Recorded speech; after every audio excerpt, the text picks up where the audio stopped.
Hi and welcome to this demonstration of the network control system from TALEF. My name is Jakob Ideskog and I will today demonstrate the use case of a data center where you want to create interconnects. In this layout we have three layers. We have access layers, aggregation layers and core layers. Each layer contains a number of devices. In this example I will have Nexus switches and iOS switches. I will also have Cisco XR core routers. I will have Force 10 access switches. NCS will manage all of these and it will manage them across the data centers. So what we want to do in this example is that we want to create a connection from one access device to another access device.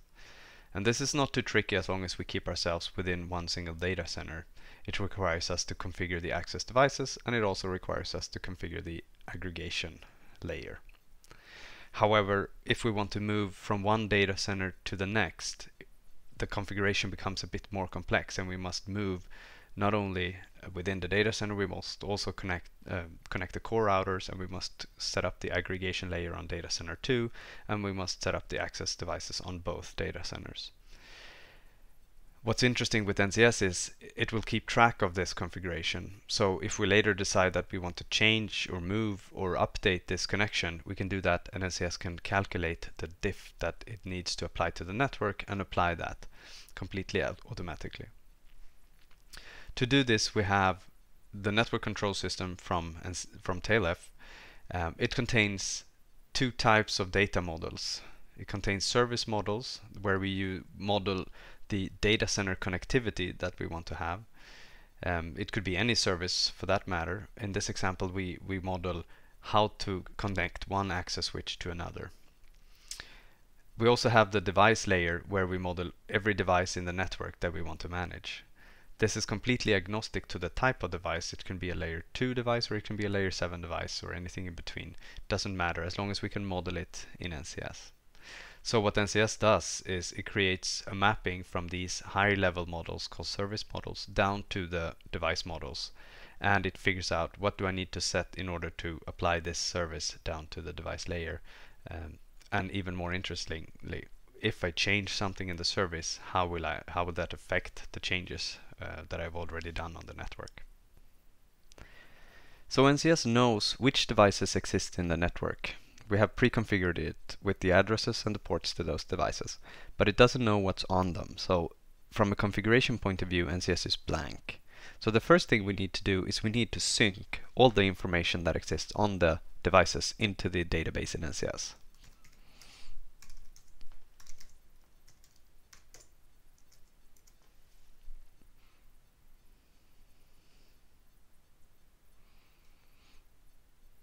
And now we have the complete configuration of each device inside NCS. So I can look at it and I can look at all at once actually.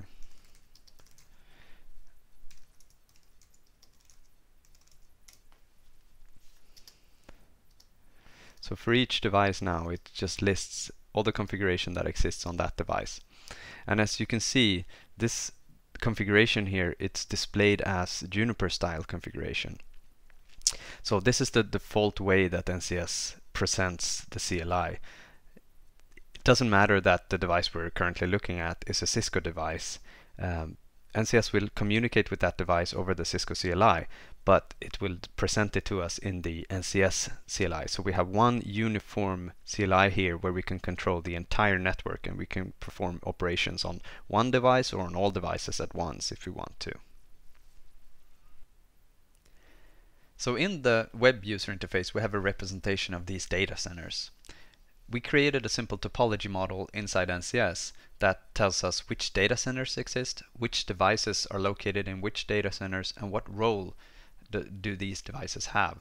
So are they core, aggregation, or access? And based on this we can display this topology model and we can also use that when we create the service. So what we want to do now is we want to first of all stage a service and then add devices to that service. So I click create here to create a new service called connectivity 1. I give it a VLAN, some IP network, and I hit apply.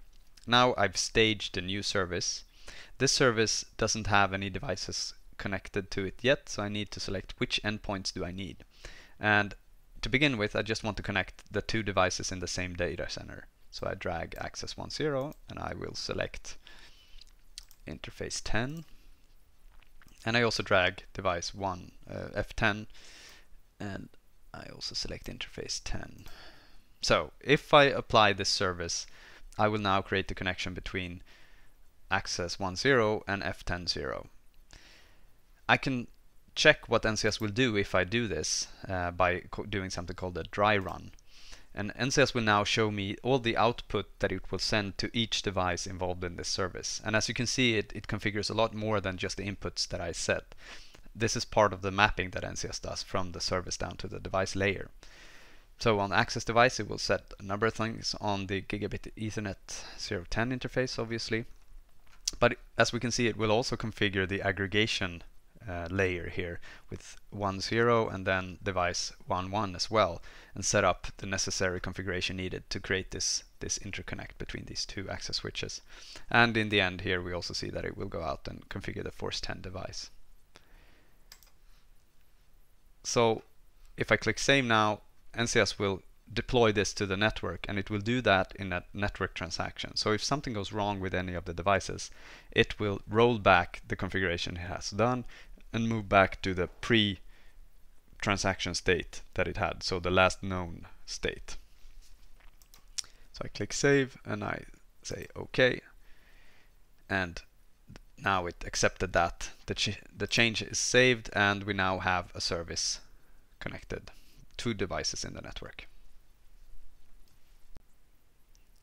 So now it's time to extend this service. We have the two access devices configured already, but it's not as interesting as connecting it to another data center.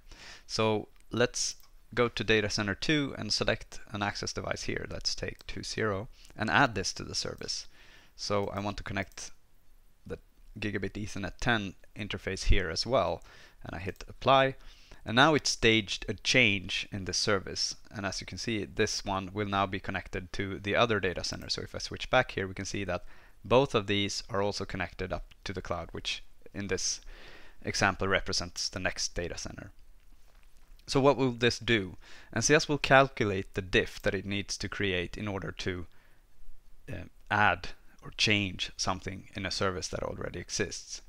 So I can do a dry run here, and this time I will just look at it as a diff, and I can see that for each device here, for access 20, this one was not part of it before, so it just adds a lot of configuration to it.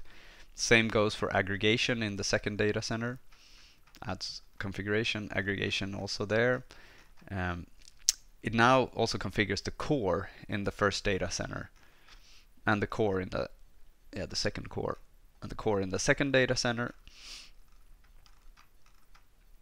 And that's it. So now we have a configuration that spans core routers, aggregation layer, and access layer in both data centers to create a full connected system. And I will click save.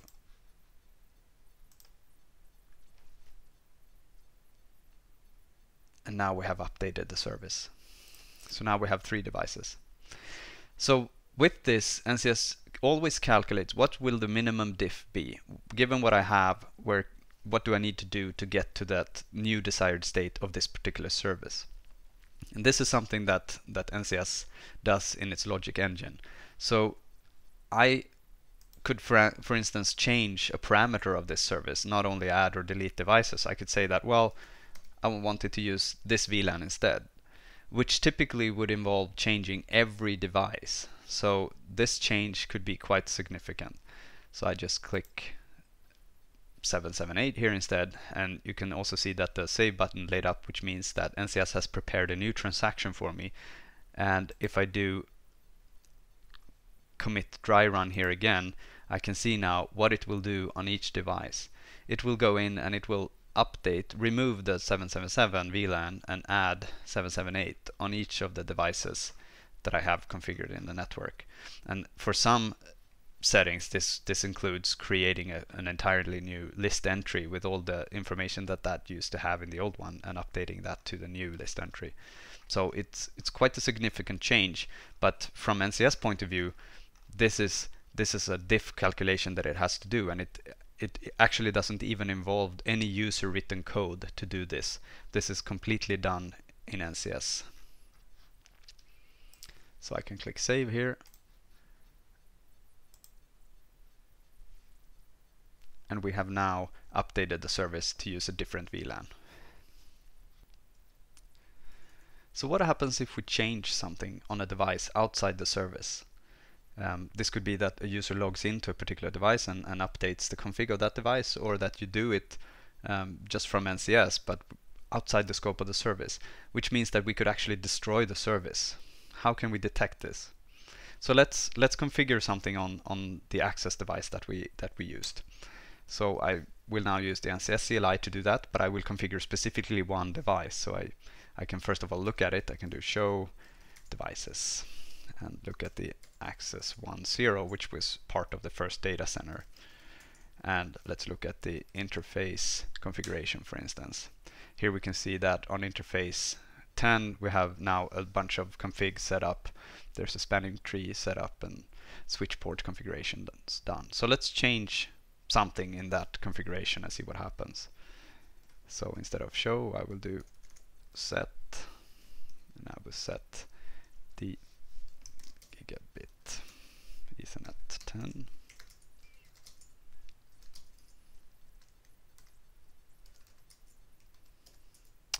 And the BPD UGuard was set to disabled, so let's set it to, or it was set to enabled, so let's disable it.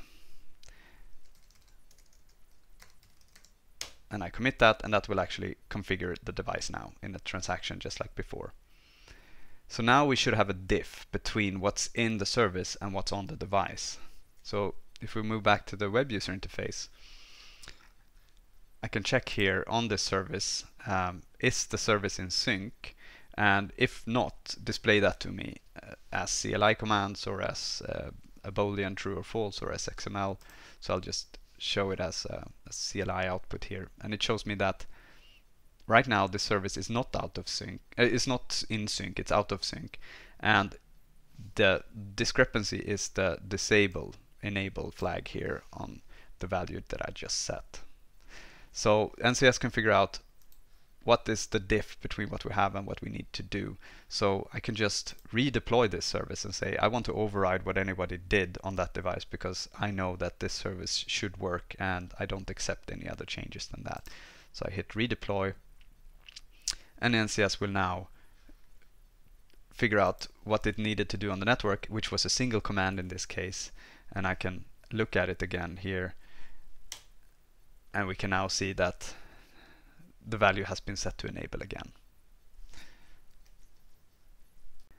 So we have the service back to its expected state now, and it's time to delete it. NCS keeps track of all the configuration that it's done on the network that relates to a particular service.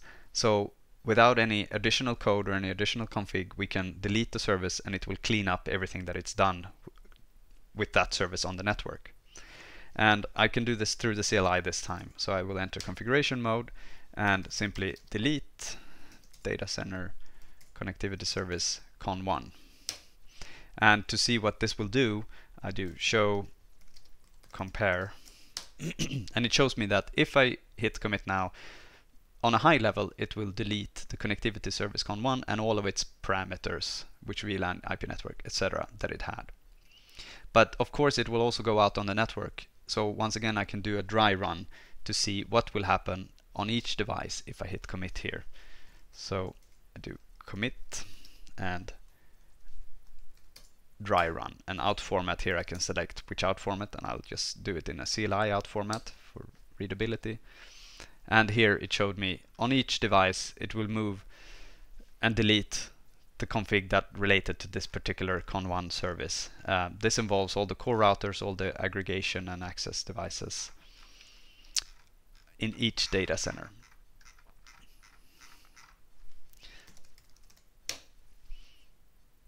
So with no code and no additional information to NCS, we could, through a few steps, delete the entire service and change the entire network back to the state that it was before we started. So if I update the UI, I can also see that now there is no service left here, and we're back to square one.